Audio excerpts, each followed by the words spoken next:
Everybody. We're really excited for today's topic and maybe even more excited to see some new names joining our conversation today. So that's great. If you're new to Virtual Coffee, just a heads up, hopefully you have your coffee or beverage of choice, whether it's caffeinated, decaffeinated, whatever that might look like. Just cozy on up for the discussion. It's certainly cold here in Boise, Idaho, so this hot coffee is hitting really nicely. We're really excited for this topic, as I mentioned, and it's kind of been building, no pun intended. You'll see there's kind of a building theme for this presentation, but we've really kind of planned it so that we've been able to transition through some different areas of privacy. It started last year with Frank Fazia, one of our senior analysts, kind of giving us an overview of what 2023 looked like, a lot of privacy laws.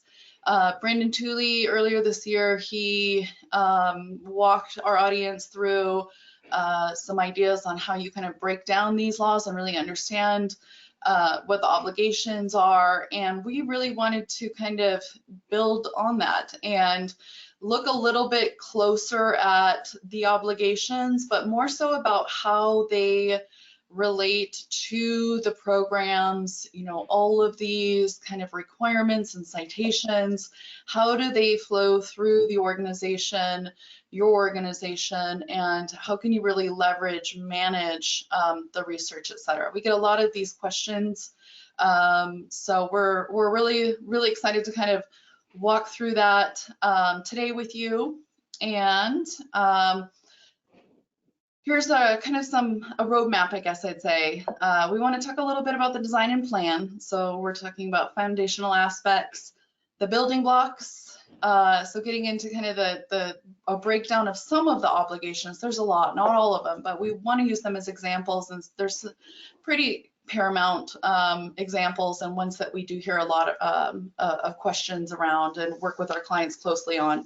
And then finally, there's kind of the management and maintenance. What does this look like moving forward? How do we keep track of these requirements? And how do we keep abreast of everything that's new and everything that's changed? That's certainly kind of the other half of the equation. So that's just an overview. And with that, I know I haven't given Rick a chance to talk yet, but Rick and I work closely managing our consulting division, and even before Rick came on board, he was and is the manager of our legal research division, leading our amazing team that is working around the clock to populate our software database and keep us, on top of all of these requirements. So Rick's going to introduce this slide and talk a little bit about what this looks like and talk about the numbers. It's always interesting to kind of get a different pivot of what these privacy laws are doing. So I'll hand it over to you, Rick, for this slide.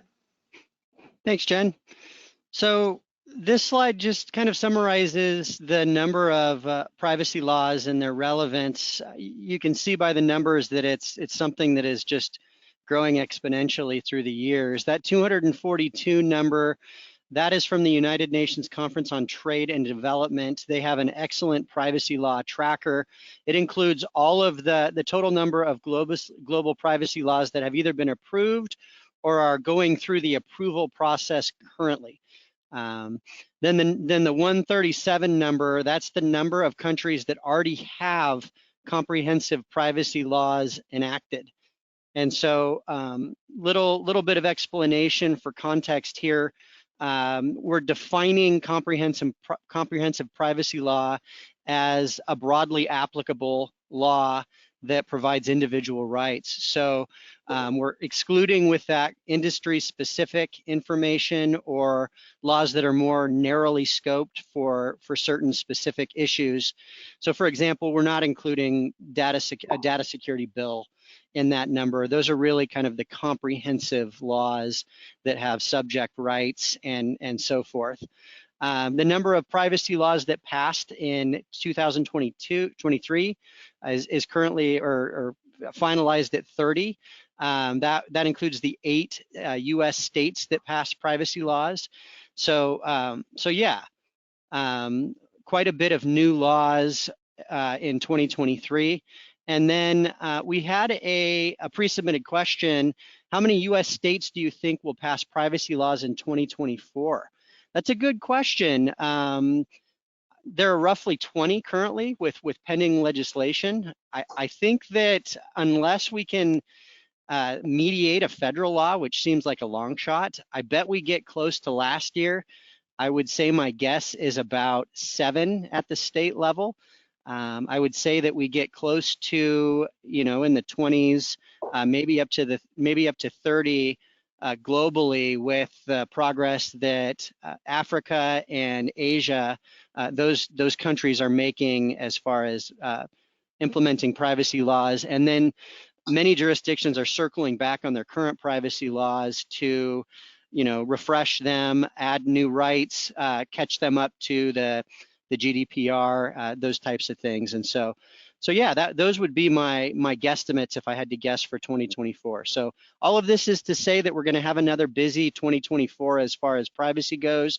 It's going to add to the kind of exponential growth of privacy that we've been seeing in the last few years. Awesome. Thanks, Rick. I'm excited about it. Yeah, yeah, fun stuff. good stuff. So let's kind of move forward, and this next slide, just to kind of guide our way here, with any good building, we want to have a really good design and plan in place. And so the same thing goes with, your program, whether it's directly the privacy program, we're a little bit more focused on the RIM IG aspect of it, because the two really go together like peanut butter and jelly. There's just so much opportunities for integrating different aspects of whether it's your RIM IG program or privacy, integrating those together and kind of leveraging and holding each other up. So, I think a lot of people are probably familiar with this concept, privacy by design.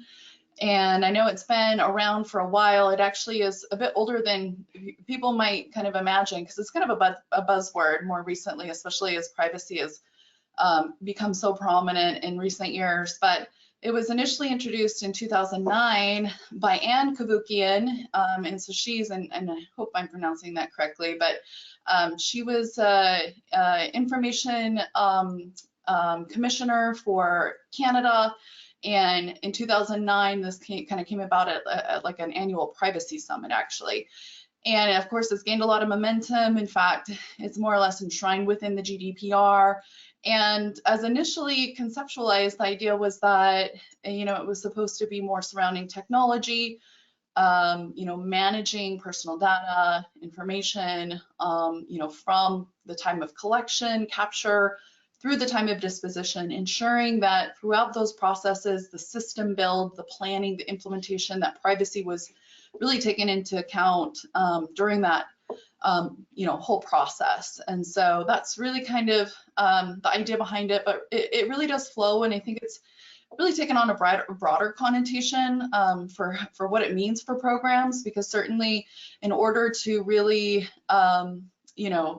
have privacy throughout, it has to go throughout the organization. And so we almost think about more as like kind of privacy should really be a core business process that underlies all these different important aspects. Your foundation, being the program framework, getting into the governance, that kind of lays the foundation and the pillars, so to speak, for your construction or your build. And then tying this all together and, going into the details and the different more finite aspects, the policies, processes, and procedures, which I think will be a little bit more of what we'll focus on today. So that's kind of the start, the design and the plan, and where we're coming from. And let's dig in more to the building blocks. All right, so our first building block is kind of a fundamental one, and it has wide-reaching implications. It's very much, in a way, a bedrock for a lot of what the organizations are doing to enshrine privacy within their organization, because it really does focus around these different aspects: subject rights, data subject rights. That's really one of the paramount obligations under privacy laws is to protect individuals' personal data and grant them rights with respect to that data. So, these will ring a bell. And of course, Mr. Tooley, Brandon, he did touch on these, how we kind of identify these throughout laws, how we focus in, how do we synthesize them, but really it's looking at, being informed, this right to access information, right to rectify it, in case your personal data is being maintained by an organization that's not accurate, erasure or, right to be forgotten, right to kind of restrict processing, portability, being able to kind of have your personal data moved or transferred in a way from one organization to another or in different capacities.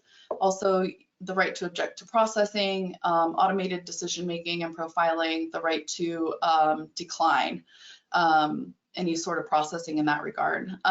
So these subject rights really do trickle down into policies for sure, processes, procedures, records retention schedule. Most of these are familiar, and I think we're all familiar with policies and procedures. We wanted to make sure to specifically note, processes, because if a policy is kind of like the high level why of an organization, the processes really get into the what, sequential steps. How do we kind of take the objectives on, within the policy, and what are the steps to kind of meet those objectives in order to comply?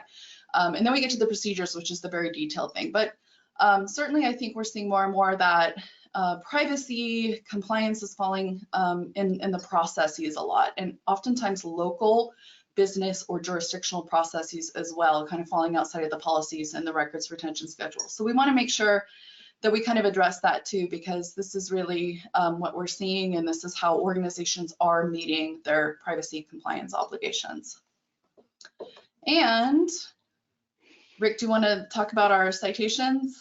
Yeah, what we've done is we've gone through our database and listed the number of legal citations that we have related to each of these subjects, just for context. And so not necessarily a talking point on each slide, but informational nonetheless about how many of these, how prevalent these types of requirements are in the privacy laws that we see.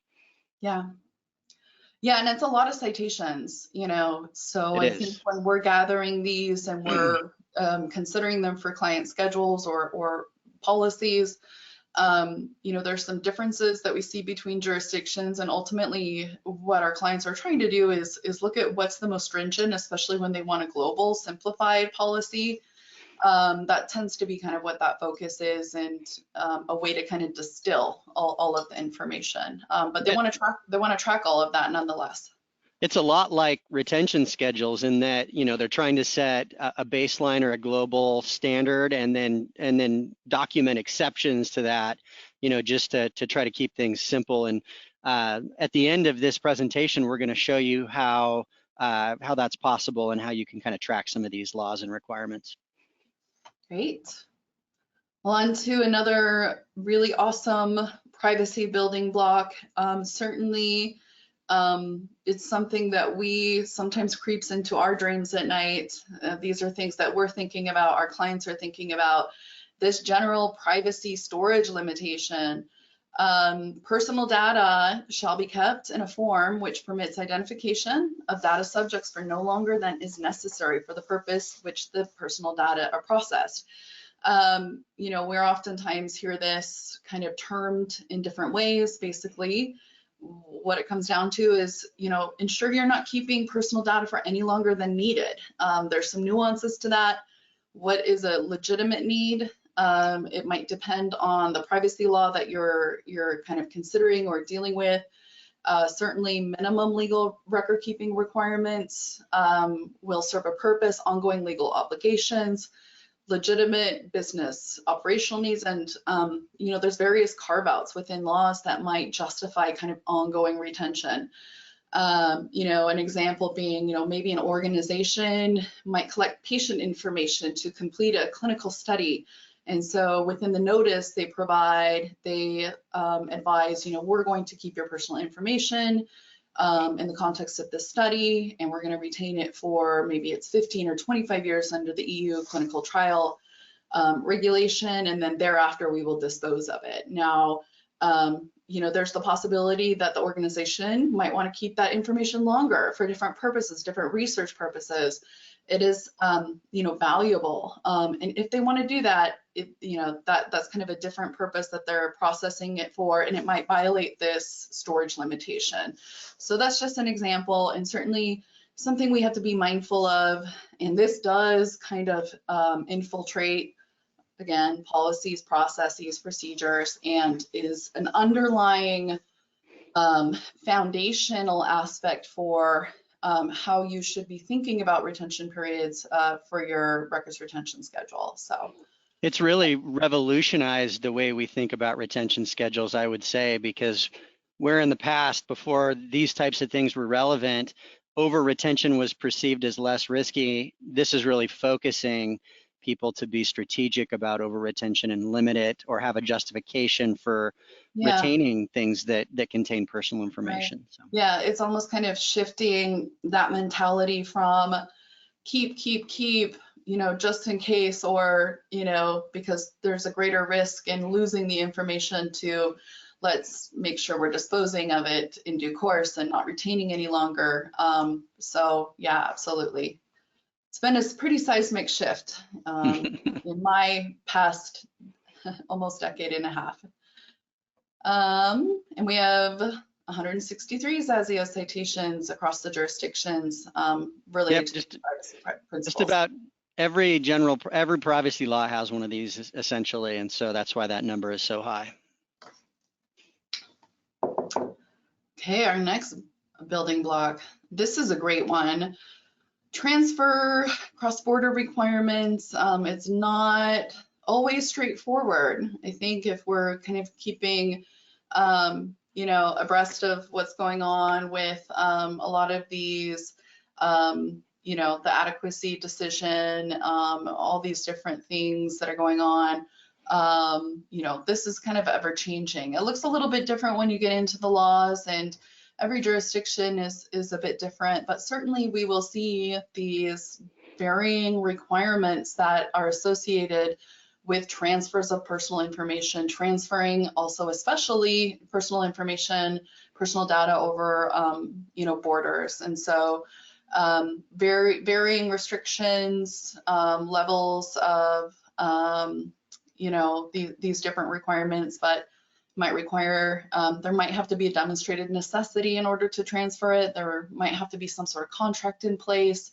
There might have to be an adequacy agreement between the jurisdictions wherein the transferring jurisdiction, recognizes or agrees that the jurisdiction being transferred to has adequate protections in place for how they manage personal information, personal data on their side of things.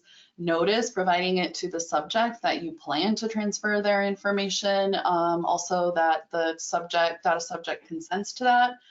And then we also have this really interesting category that certainly comes into play, and it's these kind of what we call localization, a little bit more strict on the strict side, where it's kind of a blanket, no personal information is supposed to be transferred at all. We see some of these with certain jurisdictions like China, Russia, Vietnam.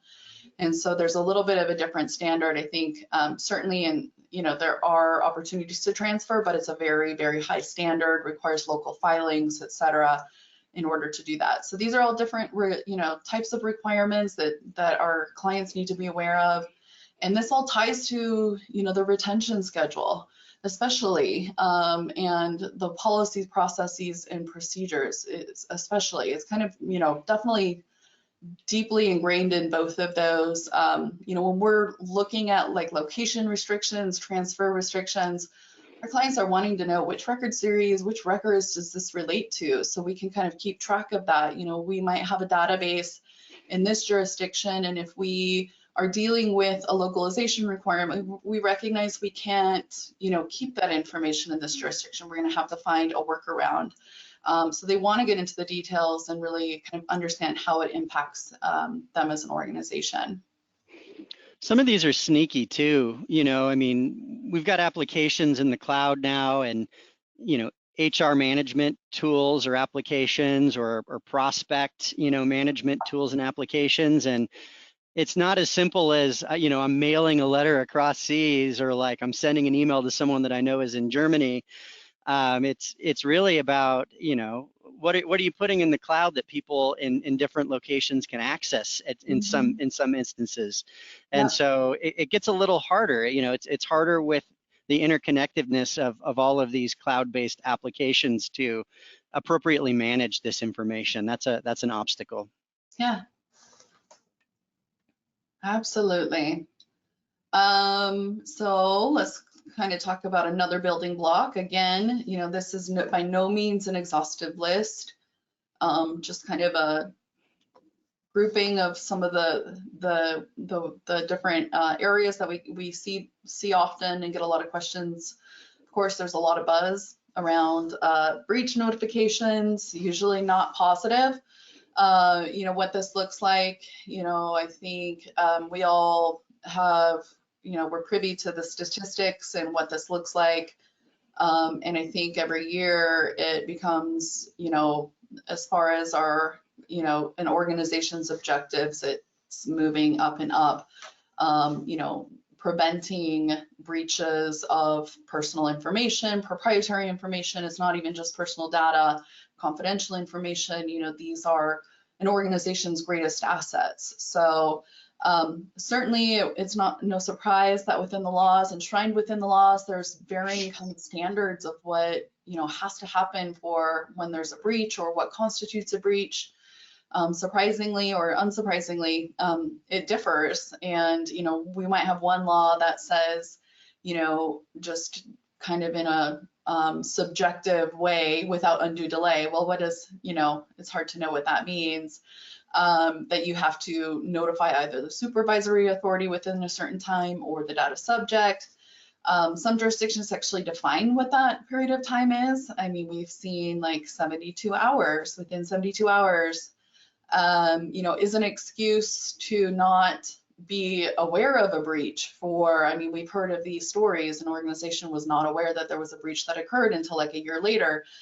Is there some negligence associated with that? So different kind of standards surrounding what a breach is, what is on, what constitutes notice without delay, what has to take place for the investigation, the details, of course. This really all does flow into these different aspects of your building or your program, as far as making sure that these are adequately addressed. And I think it really drills down even to procedures, the very detailed of the steps that have to take place, when there is a breach like this, from what we've seen. So yeah, and there's of course, there's a lot of citations, and again, sifting through all of those and distilling them into your program. And if you want to try to simplify it, of course, it's looking for those that potentially would be the most stringent, and making sure that your procedures, adequately address whatever that is. Yeah, these have been around for longer than even the general privacy requirements. Almost every state in the United States had a breach requirement even before California passed its CCPA. And so, I think I see that as like kind of the response by legislators saying, "Oh, we got to prevent these things, or if they happen, we got to make sure that there's a recourse to them." And then the privacy laws have come later, kind of on the preventative side. And so that's why there are so many of those, 220. All right, here's kind of our final, I think, big building block. If I'm not mistaken, don't hold me to that. One more after this. Oh, okay, thank you. One more. So I just want to spend a couple minutes on this one and the next, just to make sure we keep with our time, because we've got a lot of really great stuff getting into kind of the practical aspects on the back end. But, subject consent, pretty fairly self-explanatory, and I think there's a good amount of familiarity with this. But going through any single privacy law, there's a lot of different contexts in which subject consent comes up. Sometimes it's required for processing of certain types of personal information, like higher risk. different circumstances. We already mentioned earlier, transfers you might have to, or cross-border transfers that might require consent from the data subject in some context. So yeah, this is a big one. Another thing, this flows through the organization, but we also get a lot of questions on how to address these in records retention schedules. It can be a little tricky because, you go in and there's not record keeping requirements per se, like you have to keep this consent for this long, but it can have, varying ongoing needs. Certainly, if it's a consent to processing of personal data, you want to retain that for as long as you're, have the consent to process that personal data, however long you're keeping it.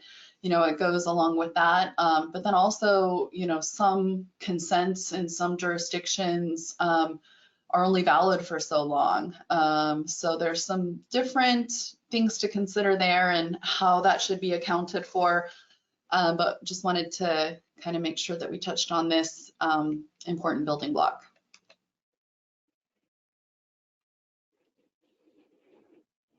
All right. And then our final one. Yeah, this is a juicy one. Like to say around here, maximum retention requirements. These are fun, in my completely nerdy opinion. And these are always ones that we're kind of really always looking for, always on top of. And I think that's for a couple of different reasons. So maximum retention requirements in the context of privacy, just kind of contrast this from the general privacy that we talked about. The maximum is really setting kind of an acceptable retention period or a defined retention period, and it's usually specific to a particular kind or category of personal information. I mean, more often than not, it's targeting the more sensitive categories of personal information. And so we like these because it does help us kind of engineer the retention schedule a little bit. It does impact how long certain categories of records that include personal data are being retained. And it also kind of starts to set kind of a benchmark, idea for us, or best practice standard. When we see many jurisdictions, and it often kind of happens like a domino effect, right? Like one jurisdiction will pass something restricting, for instance, like the retention of biometric information, and that tends to become a trend, and it sets the standard for what is a reasonable retention period that organizations should kind of think about how long they actually should be keeping it. It almost defines what that need might look like. So that's kind of an important aspect to these. And we see them quite often, and we're addressing these, and it's not just across international jurisdictions, it's in the US, and it's even differences between the states. 224 of those, folks. So if you have a global schedule with a lot of jurisdictions, it's a lot of kind of special, keep this type of information no longer than this particular period of time. So good to be aware of those. Yeah, and remember, these are usually going to be very specific, and so fairly easy to understand where it flows. It's going to be regulating a specific type of personal information, typically. A little bit harder than those kind of harder to define, general requirements where it's like, man, what categories do these flow through? But now that we've kind of gotten through all of these, I feel like it's a good time for a pre-submitted question. Do you ever see an end to the constantly evolving privacy laws, or do they tend to see that it will continue to change with advances in technology? And I think that's a great question. We've kind of gone through a lot of these elements of these privacy requirements. They may seem, we barely touched on the requirements, by the way, but may seem overwhelming. But yeah, I mean, is there any end to this? I think in the US, a federal law would definitely add stability, but like I already said, I don't know that that's going to happen unless they can find a compromise for things like preemption, private right of action, things like that. But yeah, not going to happen during an election year either. Yeah, almost definitely not during an election year. Maybe next. Yeah, and so I think things are going to get a little bit more complex in the United States before they get simpler. Worldwide, though, I feel like there a lot of jurisdictions are standardizing on GDPR just because, to facilitate transfers and business between jurisdictions. And Mhm. so, I mean, I do feel like once you kind of understand the underlying elements of these privacy requirements and can create policy and process retention schedules that take them into account, honing in on, like Jen said, some of the more stringent ones, maybe having exceptions for outliers. I do think things are normalizing to a certain extent, and a foundation is being laid, especially for these types of discussions for policies, processes, procedures, and the like. Awesome. Well, this would be the second half of the presentation. I think we're about right where we want to be. This is where it starts to get, even more exciting. We're talking about the construction. What does it look like? This is the building privacy into your program. And starting here, it goes, I think, without saying a bit, we always say this is one of our favorite things to say in records and information management, but you can't manage what you really don't know, so definitely a place to start. And same thing with privacy, the personal information, thinking about the intersection between your privacy RIM IG program, something like this can definitely be kind of something that takes place alongside a RIM IG initiative, partnering and gathering this information. If your organization is doing enterprise-wide kind of refreshes, whether it's a record survey or a retention schedule, going out there and getting the details and knowing, where collecting that information surrounding the personal information is something that, can be kind of a collective effort. So usually we recommend doing this through surveys and interviews.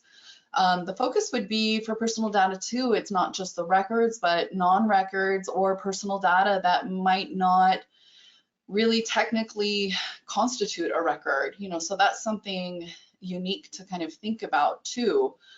Certainly heavy implications for surveys of systems. And I think this can get a little complicated because there's definitely crawlers out there. You can go out to the systems and gather this information, and it's just a massive,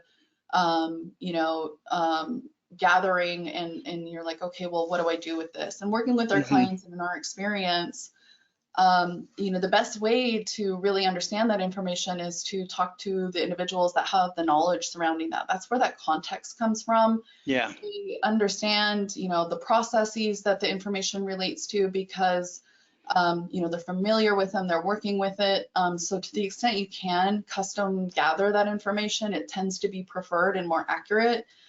And part of this is too the owners understand like the business needs. That's an Mm-hmm. important part of the equation, and so it's kind of killing two birds with one stone to be able to kind of go to the source and gather that information.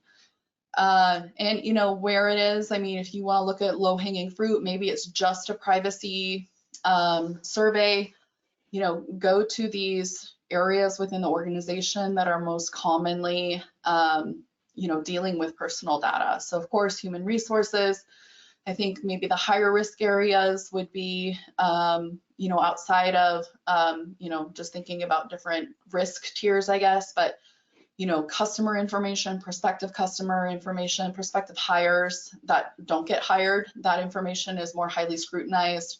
And then of course, depending on your industry, there might be particular types that you have to be thoughtful about. So if you're in the healthcare industry or life sciences or anything along those lines, patient information, health information, that's a really kind of really important to kind of get your mind wrapped around. Yeah, and that's not to say that crawlers don't have their place. I mean, I think it's a great tool for if you know that there's a database that's got personal information and you want to kind of understand where it is within there. Crawlers are certainly getting better, and with AI, we'll probably continue to get better at honing in on, personal information, sensitive personal information within, massive drives of information, for example. But like Jen said, there's no context there. You don't know why it was collected. Oftentimes, you don't know the business need for it, and so even when crawlers are used to locate, I think that interaction with subject matters is really necessary to understand what that's used for and how long there's a business reason for retaining it. Absolutely. All right. Just to that point, building off of that, Rick, it's, equally understanding where, it's getting into the nitty-gritty of the what. We thinking back to that storage limitation principle under the privacy laws, there's kind of at a very most basic level, general personal information. It could just kind of include any, the umbrella would just be kind of like anything, even a name. An individual's name may be unique enough that they, on its face, they're identifiable. I count myself amongst those people because I'm pretty sure there's only one Jennifer Chad Van Massengale in this world. But, so there's at a very minimum, you're dealing with names as personal information, and then it kind of starts to build into almost kind of a risk, if you want to think about it, a tree, right? At the bottom would kind of be this general personal information. And as we start to crawl up, we're dealing with different types of personal information that's kind of more heavily targeted and more heavily regulated, not even just by the general privacy laws, but then we start to get into HIPAA and health related kind of restrictions on processing of information, and the stakes become higher. There's a category of personal data, which I'm sure a lot of people maybe have heard of, but what things that might be considered sensitive. So race, ethnic origin, religion, political affiliations. If the controller is collecting and processing this information, the stakes really go up. There's more to consider. There's more limitations on how this can be processed. The scrutiny as to how long your organization is retaining it goes up. You see more of these maximum privacy requirements that relate to those categories. Saying you actually can't keep this information any longer than 1 year, even if you maybe sometimes there's definitely some legal carve outs if there's a legal need for it, but really trying to minimize that retention. And so a lot of times clients are thinking of this in kind of a risk, from a risk profile. Gathering this information is important because it helps inform how you're going to handle this information. We'll talk a little bit more too about the how this trickles down to the policies, even technology that manages this information, or the technology in which it is stored, who can access it, security, all these different things really. So knowing what the personal information really helps your organization really understand how to deal with it. You can collect more information too. I mean, there's there's an intersection here even with data mapping, right? Understanding the flows of information. Jurisdictional border transfers and restrictions on that certainly is something to think about. So knowing how information is flowing throughout the organization, and for your records of processing, which is kind of an administrative related type requirement under a lot of the privacy laws, collecting all these details really can kind of go to multiple different types of initiatives, not only RIM-IG, your privacy program certainly. There's a lot that you can do with this information, and it speaks a lot to different aspects of the programs. Yeah, and I think the sensitive personal information is definitely the scariest from a risk perspective, but the thing that makes me feel a little bit more confident about it is there are usually requirements to capture it in certain contexts, equal employment opportunity, those types of things. And so on the one hand, it's scary, but on the other hand, you've usually got a very defined purpose for retaining it, and you can figure out what that purpose is and figure out how to satisfy that purpose and set retention periods accordingly so that that information isn't retained for any longer than that purpose. I think that's true. And I think there's some jurisdictions where it's very heavily regulated, collecting certain information for EEO compliance or, different types of, equality and employment type laws, but there's also a vast, many jurisdictions that don't require that at all. So, Or don't even allow it sometimes, or don't even allow it. So, which is great because then you don't have to worry about it in those jurisdictions. yeah, so it does make you think about, okay, what should our global retention period, look like? How long do we as an organization really need this potentially for ongoing liabilities? Is it going to be a jurisdiction by jurisdiction consideration? Some will have longer, some will have shorter. So again, this does trickle down and help you understand how to build your retention schedule around it. Speaking of records retention schedule and personal information, this information that you're gathering, all these details, there's opportunities certainly to make sure that there's an alignment with the records retention schedule. Once you understand records involving personal data, personal information, you want it reflected in the retention schedule so you can make sure that you're setting the appropriate retention periods for that. Obviously, the records retention schedule is like a beautiful place to do that because it is that convergence of the legal record keeping requirements, the maximum record keeping requirements, our general privacy requirements. We're also in support of it collecting information from different areas within the organization, that these stakeholders that have legitimate needs for the information. So when it tends to align, again, here's kind of the functional areas that, we're kind of focused on usually: human resources, sales and marketing, customer support and services, research, if you're a healthcare, life sciences, pharmaceutical, medical device company, and then patient support and services. When we're talking about that general personal information, it's, an employee's name could potentially be in any record series or many, many, many different types of records.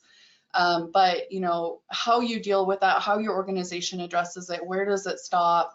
Where are we going to focus our efforts with regard to our personal information? That's usually kind of a resource risk kind of decision. And then we have a user submitted question here. Should we really be adding more categories to the records retention schedule for privacy?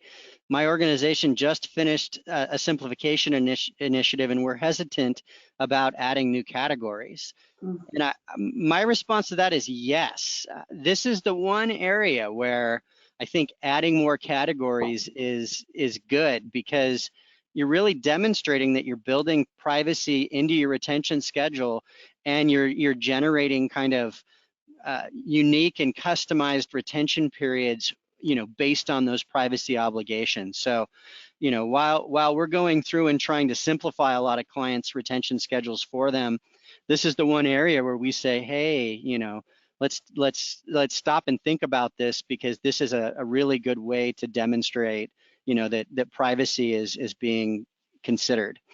And that's a perfect segue, Rick, into our next slide.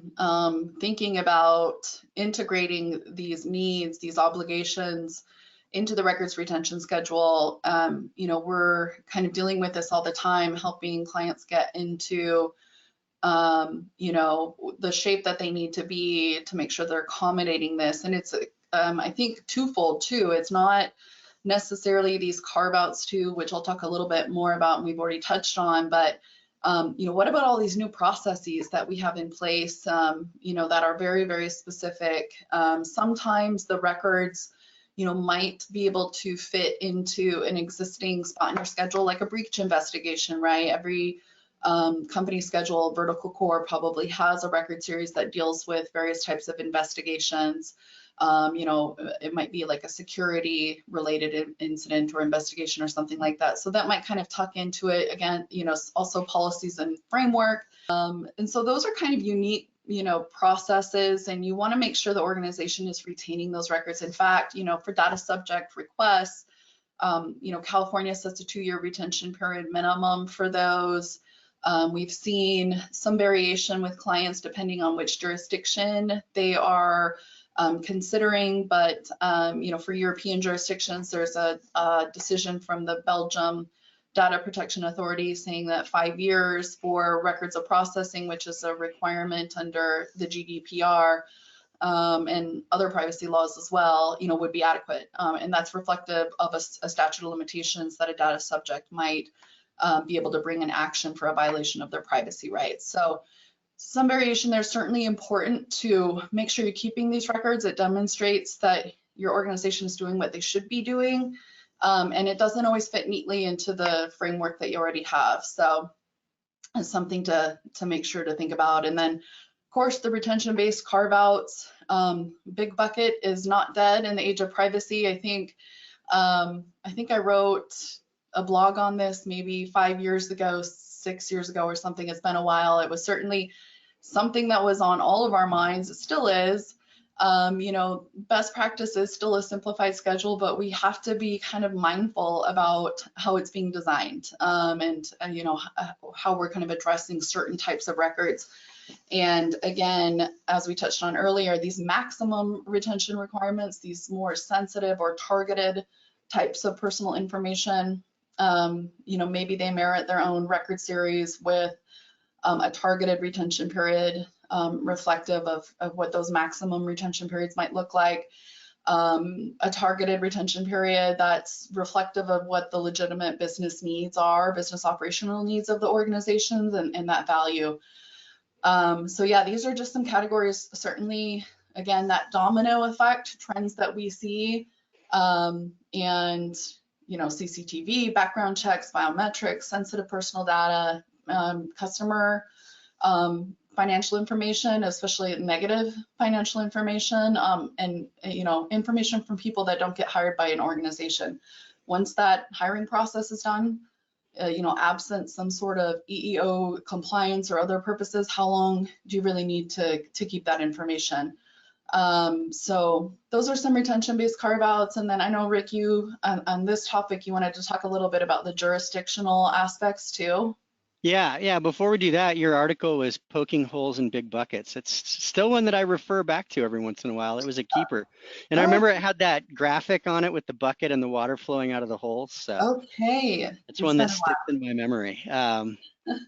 Let's start with a user submitted question, another pre-submitted question. I had a question regarding state-specific citations and records retention. How can an organization track and implement these if a retention schedule is not necessarily state-based? Would each state-specific citation need to be added to each schedule? And I think that this goes to the jurisdictional exception and the kind of the baseline retention period that you were just talking about, Jen.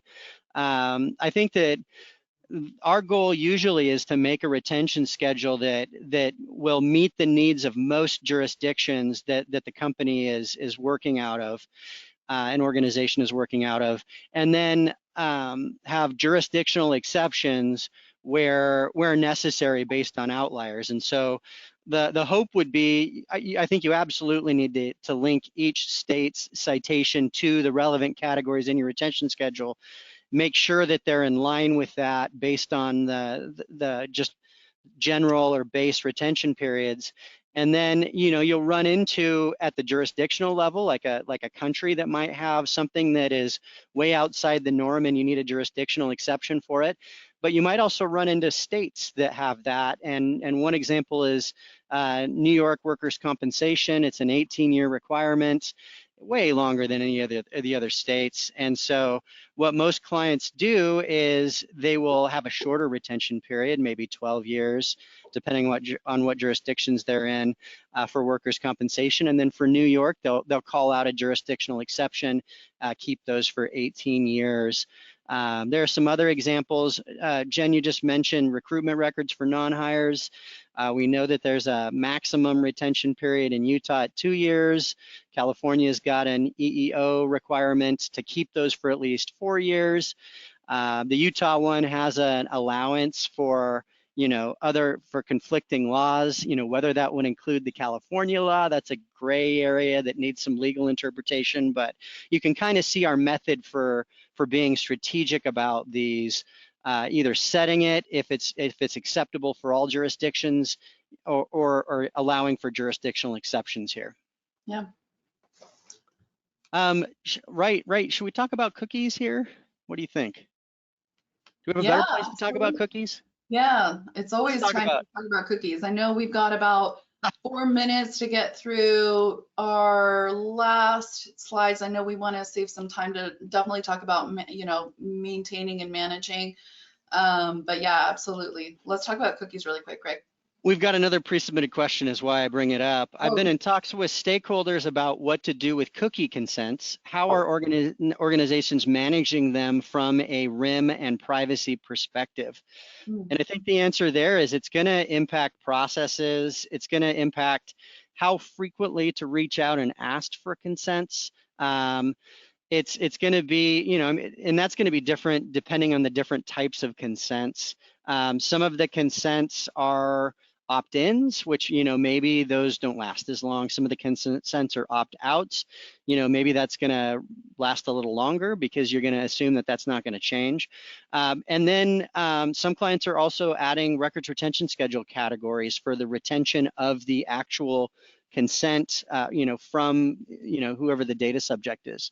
mm. So I think those flow through to a lot of these, and they definitely flow through to these policies. So Yeah. maybe a good segue there.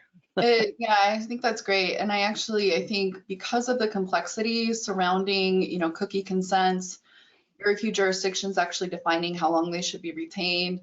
Mostly I think like France has defined something. We don't see a lot, but Months, yeah, yeah, there's definitely guidance coming down as to how long they would be valid before you right, have to basically collect consent again. That provides kind of an idea of how long they at least need to be retained. But something like that is kind of variable for sure, and a little bit process-based with variability. I mean, we see more and more that having a process to kind of address the handling of that type of personal data rather than in the retention schedule, because it's hard to put one right. retention period on it that's adequate. That's where this idea behind the process procedures comes into play. So just there's definitely some of these maximum requirements or categories of personal data related records where it seems that rather than addressing it directly in the retention schedule, it should be addressed by that policy, a policy or a process. So That's a good point. this is just a quick, rundown here. I want to keep time and make sure we can talk about our next part, but talking about the different types of policies, processes, procedures, enterprise-wide data policy, the organization's very high level statement. This is who we are, and this is, how we view personal data. This is how we use it. This is kind of, what's acceptable. Data classification policy, we're working on these more and more, flowing from the information you collected from the personal data. This goes into different kind of levels of sensitivity, and this informs what types of technology, what types of roles, what types of access, security. The classification policy really is designed to protect these different categories of the organization's information, even more than personal data related information. But that's certainly an important part of the equation. Your records and information management policy, one of the strongest things I think we think about here is making sure we're defining what's a record versus a non-record, and that the organization and everybody's kind of empowered and able to dispose of rot in due time, or this information that's more transitory in nature. Personal data certainly lives in a lot of that information, and it can be very risky.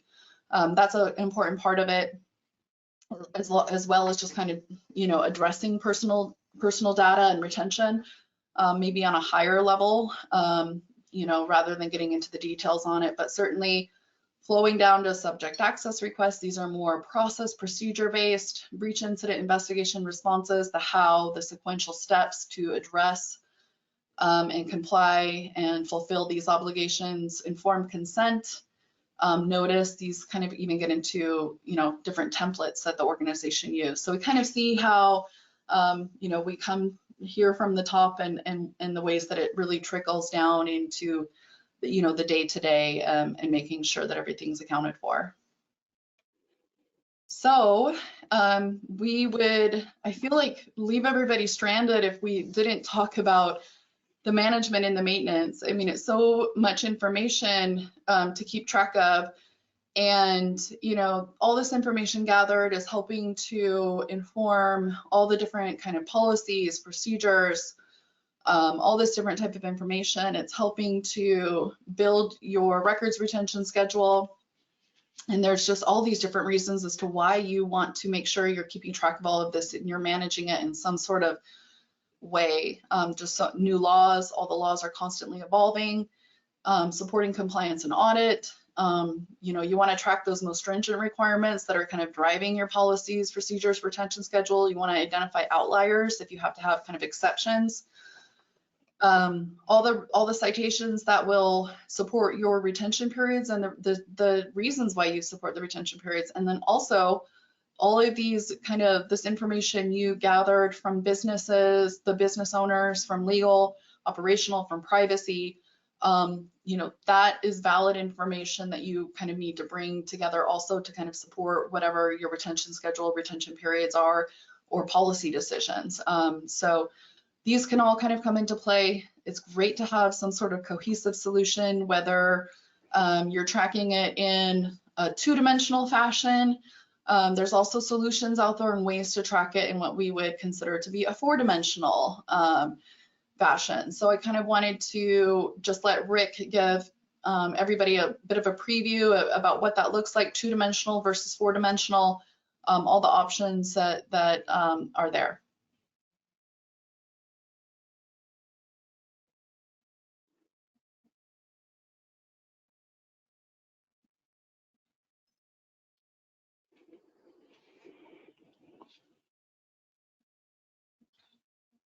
All right. Can you see my screen there? Yeah.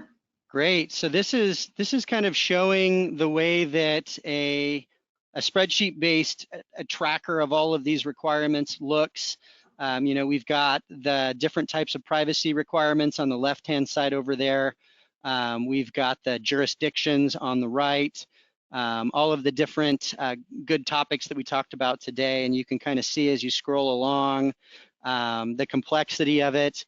Many of these, like Colorado and California, have a lot of different requirements, and so yeah, it's a little clunky. This is kind of the 2D model, but I mean it's still a valid way, manual in nature, but still a valid way to keep track of all of these requirements.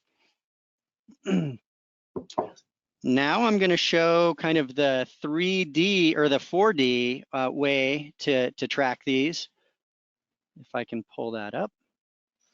I think Rick and I decided 4D would be appropriate for this because there's ways to track it in a manner that kind of translates to all different areas of the organization. So it's not even just about the citations, but flowing to your policies, flowing to the retention schedule. There's opportunities to align it with systems. Mm-hmm. All these different purposes. I think that we love to say de-silo in our industry, but that's why I think we decided this was kind of a 4D way to think of things.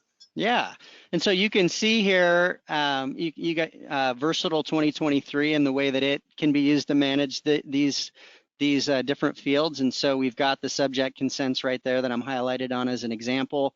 Maybe you're going to have the standard rule that you have in your policies and procedures as a user-defined field, a jurisdictional exception to that being Colorado. And when you go to the countries and go to Colorado, you can hone in on what that, I'm on Canada here.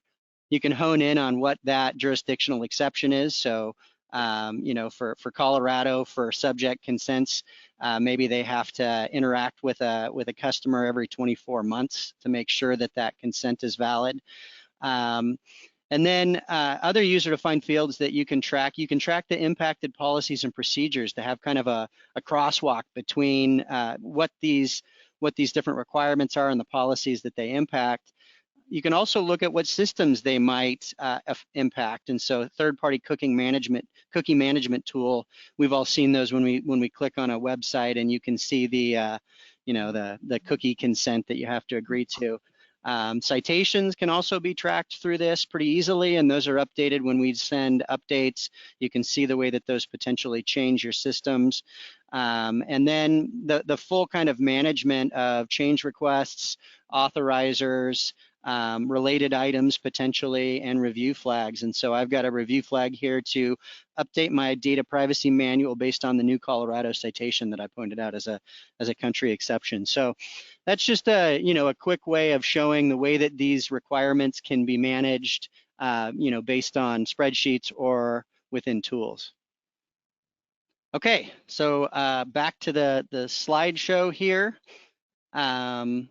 I think that's it. We're wrapping up now. Thank you for everyone for joining. I wanted to do a quick shout out and heads up. Mark your calendars. Zazio's next webinar is on Tuesday, April 16th at 9 a.m. Mountain Time. Warren Bean and Will Fletcher will be discussing CPR for information governance, the convergence of cybersecurity, privacy, and retention. So keep on top of those. The great webinars that we're putting out. I think our next virtual coffee is going to be a little bit after that. We'll be announcing that on our website. We've got the events page on the website to keep track of all that. So I think that's all we've got. So thanks for joining Virtual Coffee with Consulting, everyone, and we'll see you next time. Thanks, everybody.